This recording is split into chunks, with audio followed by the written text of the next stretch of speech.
10월 9일자 본문 에스겔 39장 17절에서 29절 교독합니다. 구약 성경 1213쪽입니다.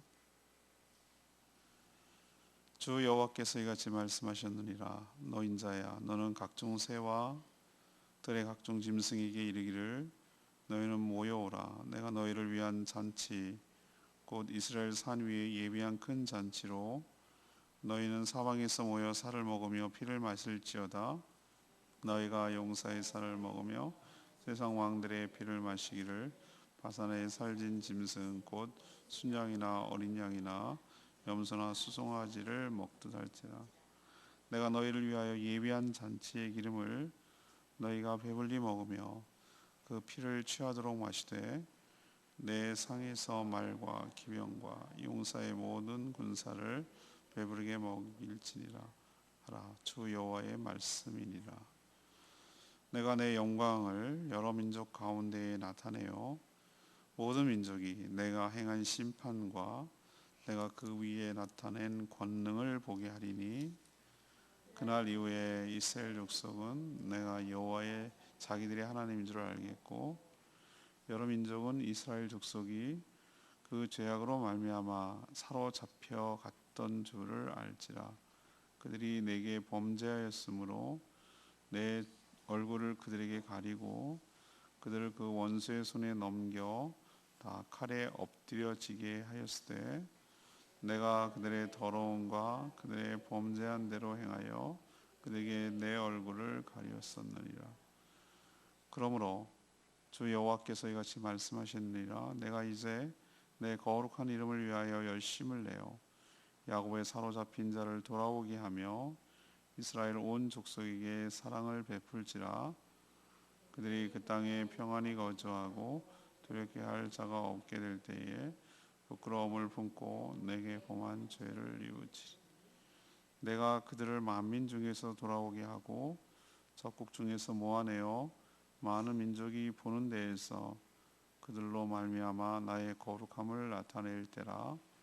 전에는 내가 그들이 사로잡혀 여러 나라에 이르게 하였거니와 후에는 내가 그들을 모아 고국 땅으로 돌아오게 하고 그 한 사람도 이방에 남기지 아니하리니 그들이 내가 여호와 자기들의 하나님인 줄을 알리라. 내가 다시는 내 얼굴을 그들에게 가리지 아니하리니 이는 내가 내 영을 이스라엘 족속에게 쏟았음이라. 주 여호와의 말씀이니라. 아멘. 하나님 이스라엘을 치러왔던 연합군이 하나님의 심판을 받아 죽어서 시신이 널리자 들짐승들의 준비된 만찬이 되리라 이렇게 예언하셨습니다. 하나님이 이스라엘 백성들의 죄 때문에 얼굴을 돌이키셔서 포로가 되게 하셨을 뿐이며 그들이 자신의 죄를 부끄러워하고 또 회개하고 돌이킬 때에 그 얼굴을 돌려서 회복케 하시고 또 하나님의 영 성령을 그들에게 부어주시겠다고 약속하시는 내용, 이것이 오늘 본문 내용입니다. 오늘 질문은 하나님의 심판으로 알 수 있는 것은 무엇입니까? 하나님의 심판으로 알 수 있는 것은 무엇입니까? 이것이 오늘 질문입니다. 먼저 19절 말씀을 근거로 이 원수를 향한 심판은 하나님의 백성들을 위한 구원의 잔치라는 것을 우리에게 깨우쳐 줍니다. 연합군, 곡을 정점으로 이스라엘 백성들을 치러온 연합군, 그 연합군을 하나님이 내리치셔서 그들을 완전히 죽이시고 패망시켰죠. 그 시체들이 널려 있다고 그랬습니다. 너무 많이 죽어서 산을 이룰 거라고 했는데 오늘 보니까 어떤 일이 벌어지고 있죠? 각종 새와 들짐승들이 달려들어서 그 적군의 시신을 파먹고 있는 거예요. 살을 뜯어먹으며 피를 마시는 잔혹한 일이 벌어지는 것이죠. 그런데 하나님은 이것을 이스라엘 산 위에 예비한 큰 잔치다라고 그렇게 묘사하고 있어요. 여러분 이 장면이 떠오르면 이게 무슨 잔치 같은 느낌이 듭니까? 아주 피빛나는 잔인하고 잔혹스러운 그런 살육 현장처럼 느껴지지 않으세요? 근데 이거를 왜 잔치라고 표현했을까?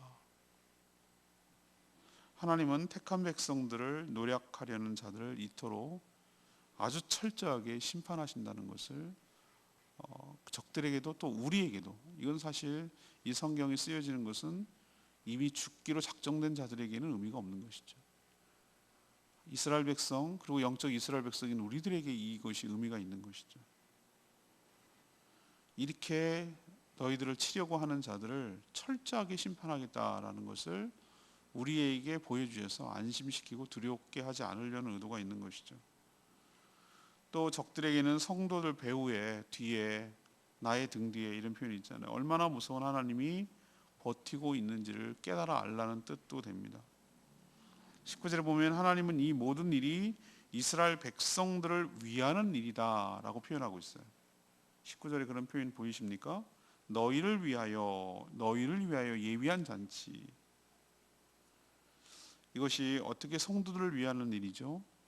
하나님을 믿는다고 말하지만 반신반의하고 걸쳐있고, 해주면 좋고 안 해도 할 수 없고 뭐 이런 식의 그런 하나님을 반쪽짜리 신앙을 갖고 있던 자들이 이 일을 통해서, 하나님의 심판을 통해서 하나님의 존재와 하나님의 능력을 확실하게 깨닫기 때문에, 깨달아 알 수 있기 때문에 이 잔치는 바로 택한 자들을 위한 잔치, 그리고 이 일을 통해서 하나님께 영광을 돌릴 것임을 우리에게 보여주는 것이죠.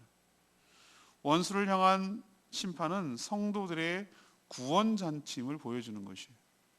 우리도 수학에서 반비례라는 것이 있어요. 반비례가 뭡니까? 적이 높아지면 난 낮아지는 거예요. 상대적으로 거기에 비례해서 내가 높아지면 저들이 낮아지는 것이에요. 원수들이 철저하게 심판받으면 받을수록 우리는 구원의 승리의 노래를 부르게 될 것이고, 우리가 준비된 하나님의 잔치, 어린 양의 잔치, 천국 잔치가 열릴 날이 가까워오고 그 잔치를 받게 될 것임을 우리에게 가르쳐주고 있는 줄로 믿습니다. 여러분, 시편 23편은 뭐라고 그럽니까? 원수 앞에서 상을 차려주신다는 표현이에요. 상을 차려주신다. 이게 뭔 말인가 처음에 이해가 안 됐어요. 말 그대로 잔치상이에요. 이건 잔치상. 원수들이 보란 듯이 왜 안 죽일까요? 봐야 이기니까, 쾌감이 나니까. 다 죽여버리면 무슨 의미가 있겠어요? 쾌감이 안 나잖아요. 반드시 그 원수들을 무찔러야 하나님께서 승리했다는 것을 보여줘야 되잖아요. 적들도 봐야 되고 또 하나님의 택한 백성도 봐야 되고, 둘 다 봐야 되잖아요. 그러니 하나님께서 이것은 잔혹한 미래 일들을 보여주기 위한 조치가 아니라 이렇게 원수들을 무찌르고 하나님께서 우리를 위한 잔치, 상을 준비해 주신다라는 것을 깨닫게 해주시는 것임을 알고, 우리도 마지막 심판 때에 최후 승리를 얻게 되면 천국에서 어린 양의 잔치, 혼인 잔치, 예수 그리스도의 신부인 교회와 신랑 되신 예수님이 혼인 잔치, 어린 양의 잔치가 천상에서, 천국에서 있게 될 줄로 믿습니다. 두 번째 얘기는요, 23절 말씀인데요, 모든 문제는 죄악 때문이었음을 깨우쳐 주려는 의도입니다. 모든 문제는 죄악 때문이었음을 깨우쳐 주려는 것이죠. 곡을 정점으로 한 그 연합군이 하나님의 심판으로 멸절되는 이후부터 죽어가는 원수들, 그리고 그 주변 세력들은 물론 이스라엘 족속들이 여호와 하나님이 자기들의 하나님이라는 것을 22절에 보니까 확실하게 깨닫게 해준 조치라고 말하고 있어요. 그리고 자신들이 왜 이방 족속들에게 포로로 끌려갈 수밖에 없었는지를 깨닫게 되는 것이죠. 그것은 바로 자신들이 저지른 죄악 때문에 사로잡혀 간 것임을 알게 된 것입니다. 이방 사람들이 유다가 망하고 그걸 볼 때 뭐라고 오해했겠어요? 쟤네들이 믿는 신이 무능하거나 능력이 없거나 가짜거나 무기력하거나 뭐 이런 것 때문에 망했다, 이렇게 생각하지 않겠습니까? 옛날에 고대 전쟁은 민족의 신, 자기들이 믿는 신의 대리전이었거든요. 근데 하나님께서 그들을 다시 회복시키고 원수들을 심판하심으로 해서 뭘 보이겠다는 겁니까? 뭘 입증하겠다는 겁니까? 얘네들이 내가 무기력하고 무능하고 그래서 그런 것이 아니라 저들에게 저렇게 너네들은 보기에 심판의 의미로, 물론 심판의 성격이 있어요. 그들이 포로가 되고 끌려간 것은 심판의 성격이 있지만 멸절하는 의미, 그러니까 완전히 끝내버리려는 것이 아니라 그들을 징계하고 가혹하게 혹독하게 징계를 해서 포로 생활을 통하여 그들이 잘못을 깨닫고, 보물림을 좀 줄여주세요. 너무 혹독한 그것을 깨닫고 70년의 포로 생활을 통하여 그들이 자신의 잘못을 뉘우치고 돌아오게 하려는 목적이지 그들을 죽이려고 그러는 건 아니란 말이에요. 부모가 되면은 두 자리 숫자가 되기 전에 매로 훈계를 하라고 얘기를 하는 경우가 있어요. 매로 훈계를 하라. 그 이상 되면은 애들이 상처가 남게. 물론 그 전에도 했는데 그거 잘 구분하셔야 돼요. 어떤 거냐? 그냥 제 개인적인 기준은 부모의 권위에 고의적으로 도전하는 경우, 업신여기는 경우, 이런 경우는 명백하게 징계를 하고 혼내야 되는 상황이죠. 그러나 실수를 하거나 부족해서 능력이 안 돼서 그렇게 하는 거에 대해서는 징계를 내리면 안 돼요. 그건 상처가 되거든요. 근데 여러분 그 차이를 잘 아셔야 돼요. 죽이기 위해서 때리는 것도 있고 정신 차리기 위해서 징계하기 위해 때리는 것이 있는 것 구분이 가시죠? 똑같은 때리는 행위인데 정말로 살육의 목적과 테러를 가하고 상대방을 정말 위해를 가하기 위해서 때리는 것과 상대방의 정신 차리고 제대로 하고 돌이키게 하기 위해서 그렇게 하는 것은 차원이 다르거든요. 똑같은 때린다, 동사를 그냥 때린다, beat라는 말을 썼을 때 그 뉘앙스를 잘 구분해야 되는 것이죠. 이스라엘 백성과 이방 나라들은 그걸 구분을 못했어요. 그냥 단순히 예루살렘이 바벨론에 함락되고 아수르에 의해서 북이스라엘이 함락됐기 때문에 저들이 믿는 신은 가짜다, 무능하다, 이게 아니었다는 거예요. 그럼 어떻게 입증할 거냔 말이죠. 그들을 다시 회복시키시고 이스라엘 백성들을 치려던 그 원수들을 심판하심으로 인하여 그때 그렇게 한 것이 그들의 죄 때문에 그렇게 한 것이지 그들을 보호할 능력이 없어서 그런 것이 아님을 하나님께서 입증하겠다고 말하는 거잖아요.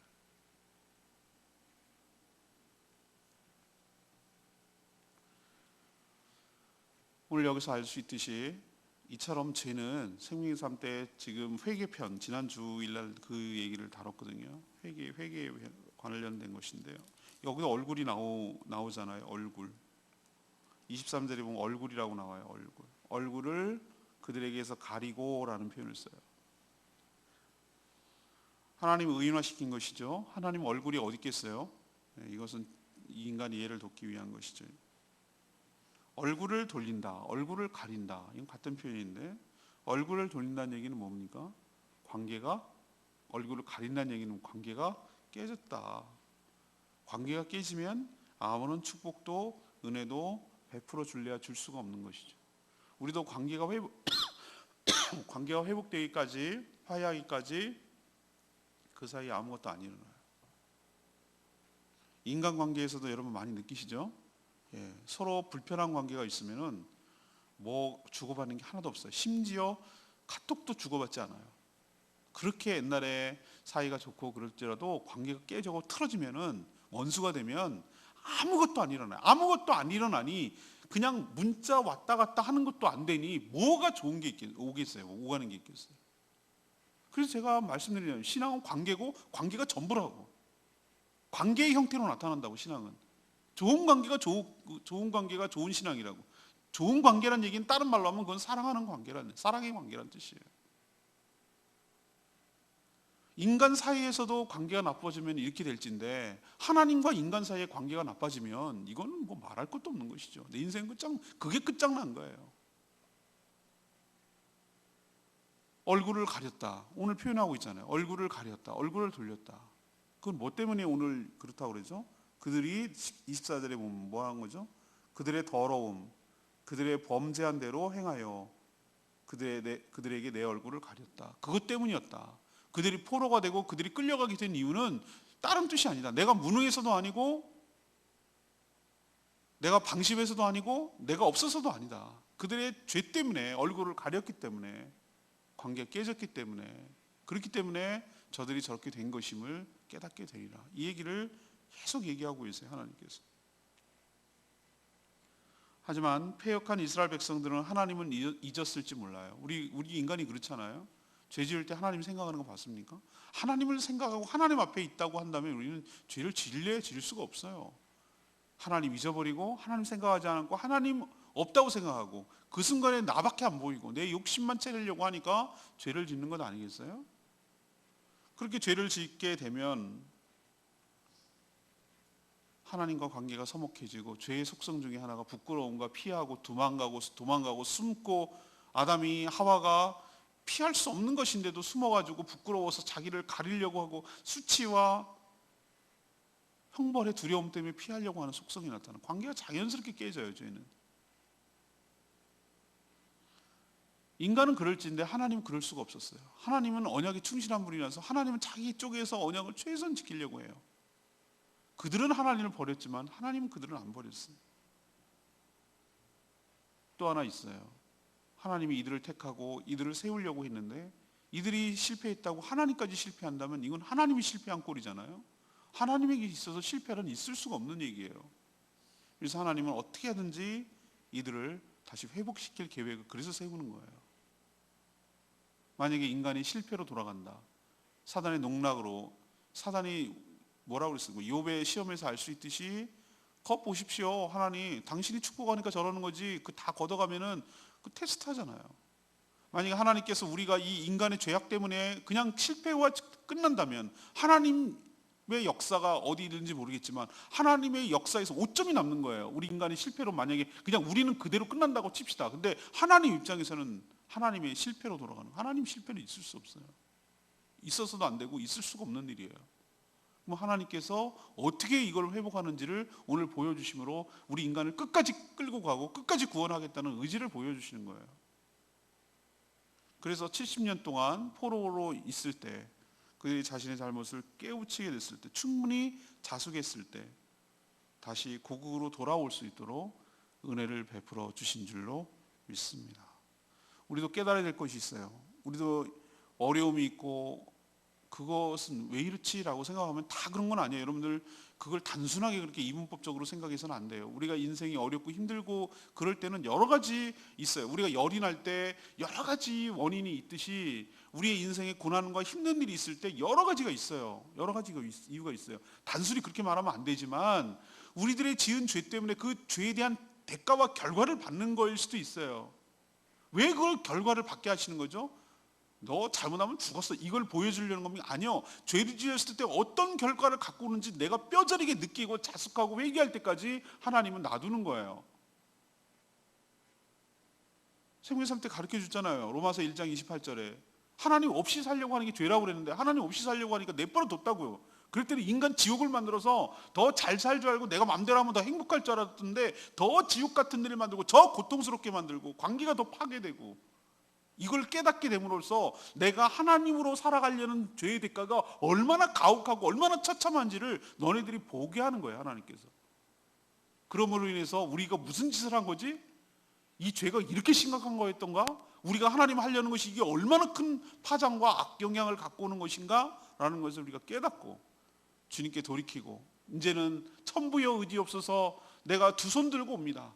내가 하나님이 돼서 살려고 했던 지난날의 모든 과오를 회개하고 이제는 주님이 나의 주인이 되어주셔서 이제는 내가 주인 노릇 그만 내려놓고 진정한 주인 되신 그분께 나의 인생을 맡기며 그분께 순종하며 살기를 원하나이다. 이런 회개와 자숙이 있게 될 때, 그걸 깨닫게 할 때까지, 그런 회개가 나올 때까지 하나님께서 징계를 하시고 어려움을 줄 수도 있다는 거 여러분 깨닫게 되기를 원합니다. 그건 우리가 미워서가 아니란 뜻이에요. 우리가 미워서, 우리가 무능해서, 하나님 무능해서 우리를 어떻게 다독거리고 할 줄 몰라서 그런 게 아니라 우리를 어쩌면 더 사랑하기 때문에, 더 큰 축복을 주기 위하여, 더 큰 깨달음을 주기 위하여 일시적인 어려움을 주는 것이지 우리가 미워서 그런 거 아님을 우리도 알고 모든 사람도 알게 하려고 하나님께서 이 일을 하는 것이다 라는 것을 저와 여러분 깨닫게 되기를 원합니다. 마지막 세 번째는 뭡니까? 26절 말씀처럼 오직 회개할 때만이 회복할 수 있다는 것을 보여주세요. 이스라엘 백성들이 포로에서 돌아오게 된 배경은 뭐가 있는 것이죠? 뭐에 근거합니까? 하나님의 언약, 약속에 근거합니다. 하나님이 그들을 멸망시킨 것처럼 보여도 하나님은 멸절돼서 소멸시킨 것이 아니라 포로로 끌려가게 해서 후일을 기약하고 도모할 가능성을 열어두셨어요. 70년이라는 때가 되어 돌아오게 하셨지만 포로에서 해방되어 돌아오게 된 결정적인 원인이 뭐였습니까? 그 단추 같은 거, 스위치 같은 역할을 하는 게 뭐였습니까? 그들의 회개에 있었어요. 물론 밑바탕에는 뭐가 있는 겁니까? 하나님의 언약이 깔려 있어요. 근데 그 계기가 되게 한 것은 무엇입니까? 그들의 회개가 있었어요. 하나님 우리를 용서하시고 돌아오게 하고 다시 축복하실 밑바탕에는 이미 깔려 있습니다. 그렇게 할 거예요. 근데 그것이 우리 삶에 적용되기 위해서는 우리의 철저한 회개가 선행되고, 그것이 스위치처럼, 그걸 내가 회개했다고 해서 당연히 얻어내는 권리가 아니라 회개를 하면 그것을 시그널로, 신호탄으로 해가지고 하나님께서 우리에게 회복시켜 주시고 축복하여 주실 줄로 믿습니다. 그래서 회개가 필요하다는 거예요. 회개라는 것이 어디에 그런 표현이 나옵니까? 26절에 나오잖아요. 그들이 그 땅에 평안히 거주하고 두렵게 할 자가 없게 될 때에, 나 같은 자를 왜 이렇게까지 큰 은혜를 베풀어 주시는가? 나 같으면 벌써 버렸고, 나 같으면 벌써 내쳤을 그런 인간들을 왜 나를 이렇게까지 사랑해 주시는가? 라는 것을 내가 누리는 것에 과분하다는 느낌을 받을 때, 내가 한 것에 비해 과분하다는 느낌을 받을 때 어떤 느낌이 확 드냐면은 26절에 부끄러움을 품고 내게 범한 죄를 뉘우치리니, 하나님께서 사랑의 햇볕 정책을 쓰는 거예요. 여러분, 우리가 언제 하나님께 회개하는 줄 아십니까? 물론 압박이 있고 고난이 있고 힘들 때 하나님 내가 잘못했습니다 라는 것을 그렇게 뉘우칠 때가 있죠. 그렇게 하는 사람이 있어요. 근데 저 같은 경우나 많은 경우 어떻게 하냐면은 나도 알아, 자기도 알아요. 내가 얼마나 못된 짓을 하고 내가 얼마나 죄 가운데 살게 됐는지. 나 같으면 벌써 끝장을 냈어야 될 인생이고, 어디 하나 선한 구석이 없고 어디 하나 뭐 하나 그런 구석이 없지만 하나님께서 나에게 여러 번 참아주시고 여러 번 기회를 주시고 내가 한 것에 비해서 과분할 정도로 은혜를 베풀어 주시고 내가 살 수 있도록 한 것이 문득 깨달아지는 거예요. 그때 감격하는 거예요, 사람이. 그때 사람이 양심이라는 게 그렇기 때문에 내가 이건 하나님의 큰 그릇 안에 내가 있었구나, 하나님 손바닥 안에서 내가 있었구나, 이런 것이 딱 해지면서 그때 사람이 감격을 하고 그때 울어요. 그때 회개가 나와요. 하나님, 나 같은 게 뭐라고 이렇게까지 참아주시고 기다려주시고 사랑을 베풀어 주시고 또 한 번의 기회를 여러 번 주시는지 하나님 은혜에 너무 감사하다고, 감사와 동시에 뭐가 나오는 거죠? 회개가 나오는 거예요. 하나님, 내가 잘못했습니다. 하나님, 정말 잘못했습니다. 그래서 울먹울먹하고 뉘우치고 그 죄 지은 것이 너무 부끄럽고 수치스럽고 그게 막 뼛속까지 후회가 되고 막 이렇게 진정으로 하나님 앞에 회개가 되는 것이 그 하나님의 사랑 때문에, 그 자비와 은혜와 긍휼하심 때문에 더 그렇게 느껴지는 것이에요. 왜 이걸 전제로 합니까? 왜 회개해야 축복하십니까? 그래야 다시는 그런 짓은 안 하죠. 또 하죠. 그런데도 제가 말씀드렸잖아요. 빈도와 강도가 약해진다. 점점 하는 횟수가 줄어들고 더 세게 하던 것이 약해지고 나중에는 그런 게 언제 나한테 있었지? 그런 죄악된 악습이 나한테 언제 있었지? 그런 게 딱 떨어져 없어져 버려요. 그런 게 내가 있었나? 라는 게 생각도 안 날 정도로 떨어져 버려요. 그게 죄가 나랑 빠이빠이 한 거예요. 하나님 그렇게 만들어요.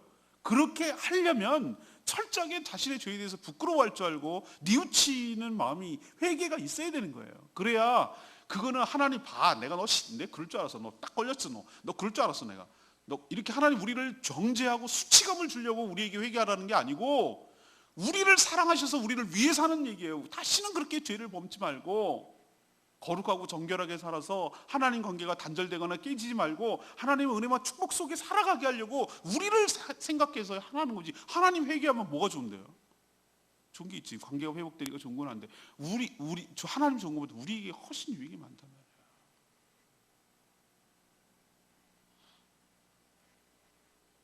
그 사례가 있습니까? 있습니다. 바벨론의 포로로 끌려가서 70년 동안 있었는데 누가 회개했습니까? 전 느헤미야서 여러분 읽어보셨어요? 느헤미야서 옛날에 강의한 적도 있는데 맨날 성벽지인 얘기하고 뭐 이런 것만 생각나죠. 느헤미야가 왜 그렇게 하고 왜 했습니까? 에스라 느헤미야 할 때 그 포로 끌려올 때 그 지점이거든요. 다시 회복되는. 난 어디서 그 장면에서 인상 깊게 봤냐면 느헤미야 이런 얘기를 해요. 자기가 이제 성경을 일단 그래요. 주일날 설교 말씀이 딱 맞아. 성경을 읽어야 하나님 뜻을 깨닫는다니까. 성경을 쭉 읽다 보니까 이 포로에 대해서 예언하는 게 70년이라는 걸 깨달았어요. 근데 70년이 됐거든 지금. 근데 회복이 조짐이 안 보이잖아. 근데 그걸 하나님께서 우리에게 어떤 마음을 주게 하려면 단추를 눌러야 돼. 스위치를. 회개였어요. 그 회개가 뭐냐? 자기가 저지른 거 아니에요. 안 되면 조상 탓이라고 그러는데 자기 조상들이 지금까지 저질러온 죄의 대가가 이거라는 걸 깨닫게 됐어. 그럼 원망하고 우린 그러잖아요. 조상 잘못 만나가지고 잘못해가지고 매일 이렇게 욕하잖아요. 느헤미야 어떻게 했는 줄 아세요? 자기가 잘못한 것처럼 하나님 앞에 대리 회개했어. 대리. 중보기도 내가 들어봤어도 대리 회개하는 건 내가 처음 들어봤다. 있어요. 하나님께서 그걸 보신다니까요. 마치 자기가 잘못한 것처럼 자기가 조상들이 저지른 수많은 악행과 잘못들을 자기가 잘못한 것처럼 하나님 앞에 용서 구하고 하나님 잘못했습니다. 하나님 용서히 구하옵소서. 하나님이 약속하신 70년이 이때가 되났습니다. 하나님 회복시켜 주시옵소서. 그렇게 하나님께 간구하고 기도하니까 하나님께서 길을 열어주시고 그 기도를 들으시는 게 시그널이었어요. 그리고 다시 고레스 칙령에 따라서 70년 다시 되돌아오게 하고 말도 안 되는 여러 가지 압박과 방해 속에서도 다시 성벽과 성전이 지어질 수 있도록 은혜를 베풀어 주시는 것을 제가 봤거든요. 여러분 성경이 일치가 되잖아요.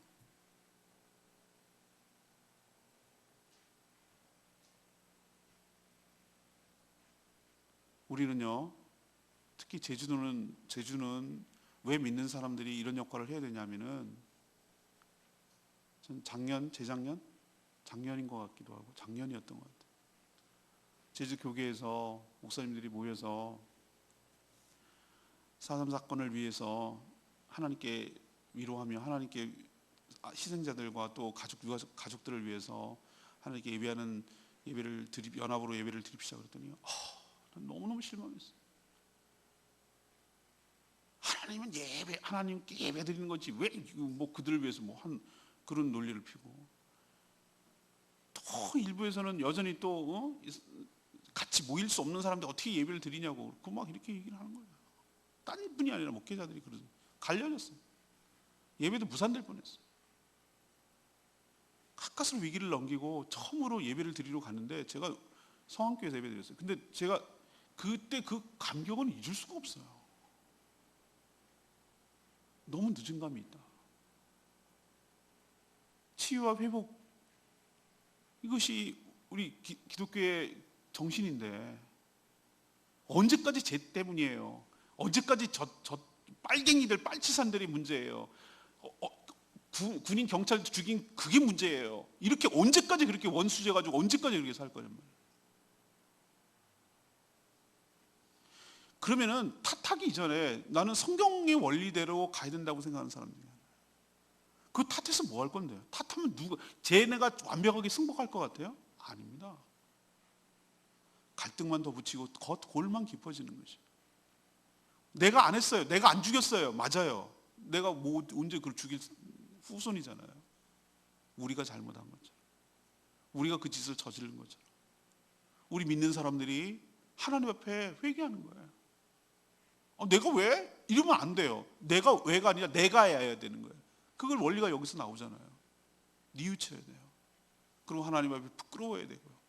생명을 함부로 다룬 것, 생각이 다르다는 이유만으로 사람을 죽인 것들, 무차별하게 법도 뭐도 없이 그냥 사람을 그렇게 그냥 적대시하며 원수하며 서로 그냥 증오하며 죽이기만 하려고 했던 지난날의 그 잘못, 생명을 너무 휴지장처럼 가볍게 취급했던 지난날의 과오, 잘못들을 우리가 믿는 사람들이 마치 우리가 그렇게 한 것처럼 하나님 앞에 용서를 구하고 하나님께 회개할 때 제주도의 여러 가지 아픔들과 여러 가지 갈등들과 여러 가지 어려움들이 조금씩 풀려나고 화해하고 서로 용서하고 이런 일들이 서서히 교회로부터 시작되는 역사가 일어나게 될 줄로 믿습니다. 하나님과 그 원수 관계에 있었던 그것을 예수 그리스도로 말미암아 화해했듯이 그보다 더 원수가 어디 있겠어요. 우리도 서로 원수로 있었던 그것들을 그리스도의 사랑과 그리스도의 용서 가운데서 우리가 하나님 앞에 그 죄악을 회개함으로 예수 그리스도께서 그 죄값을 가져가서 형벌을 받으심으로 비로소 우리가 화해하고 용서하고 제주도가 하나 되는 역사가 일어나게 되는데, 그 역할은 바로 기독교로부터 성도로부터 시작이 될 줄로 믿습니다. 진정한 회개를 할 때 하나님은 그들을 긍휼히 여기시며 용서하시며 다시 회복시켜 주실 줄 믿습니다. 다시는 오늘 29절에 뭐라고 그랬어요? 내가 그들의 얼굴을 그들에게 다시는 가리지 않겠다. 다시는 가리지 않겠다. 그리고 이방 땅에 남기지 않고 약속의 땅으로 다 돌아오게 하겠다. 이건 회복의 굳건한 약속을 이렇게 표현한 건 아니겠어요? 회개할 때 우리 인생도 우리 가정도 이 땅도 진정으로 화해되고 치유되고 용서받고 해결될 줄로 믿습니다.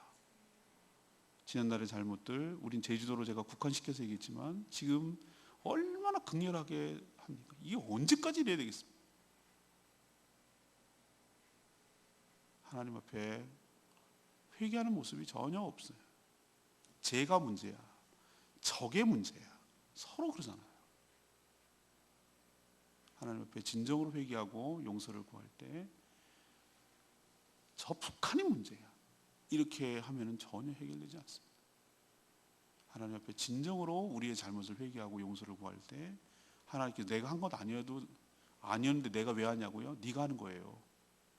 믿는 후손들이 할 때 하나님께서 잘못한 것을 바로잡아 주시고 용서하시고 화해하게 하실 줄로 믿습니다.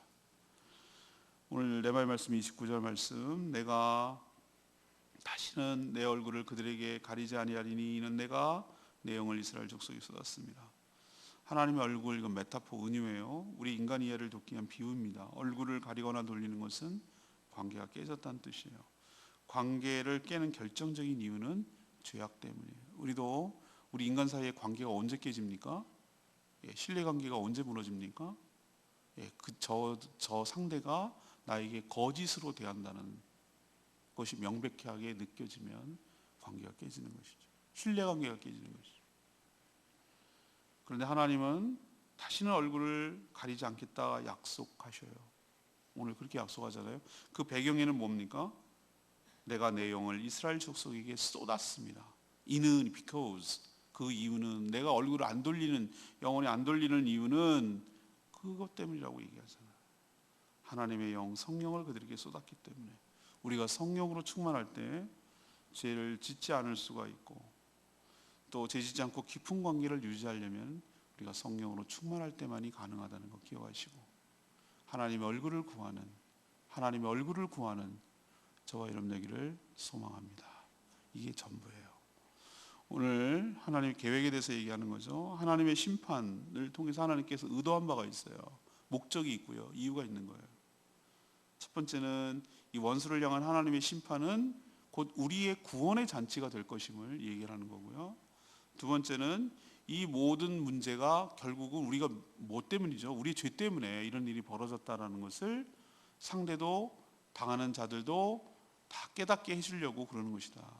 미워서 죽이려고 그런 거 아니었다라는 것을 알게 될 것이고, 세 번째는 뭐죠? 오직 회개가 공로가 아닙니다. 회개해줬잖아, 이거 아니에요. 이거 이렇게 생각하시면 큰 오산이에요. 회개라는 자체가 우리의 공로는 아니에요. 그렇지만 하나님께서 약속했기 때문에 그렇게 회개라는 스위치를 올리면 그렇게 하겠다고, 하나님 불이 켜지겠다고 한 것처럼 그렇게 자신이 하나님 언약하셨어요. 그래서 우리가 진정으로 부끄러워할 줄 알고 그 은혜의 감격에서 뉘우칠 때 하나님께서 깨졌던 모든 관계를 회복하시고 다시 옛날로 돌아가서 더 큰 은혜를 부어주시는 관계가 될 줄로 믿습니다. 오늘 이 말씀대로 살아가는 저와 여러분 되기를 소망합니다. 556장 찬양지 부르고 기도하는 시간 갖겠습니다.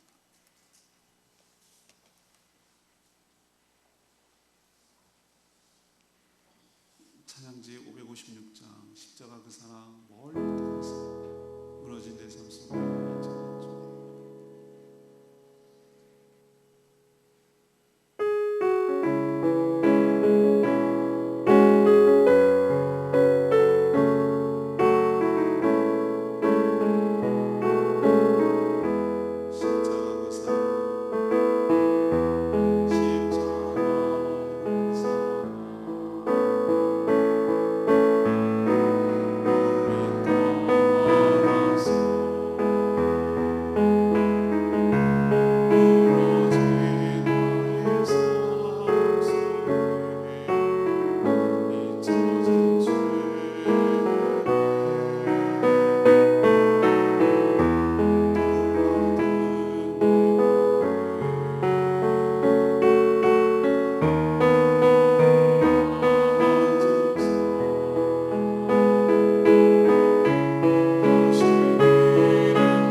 들으심을 줄 믿습니다.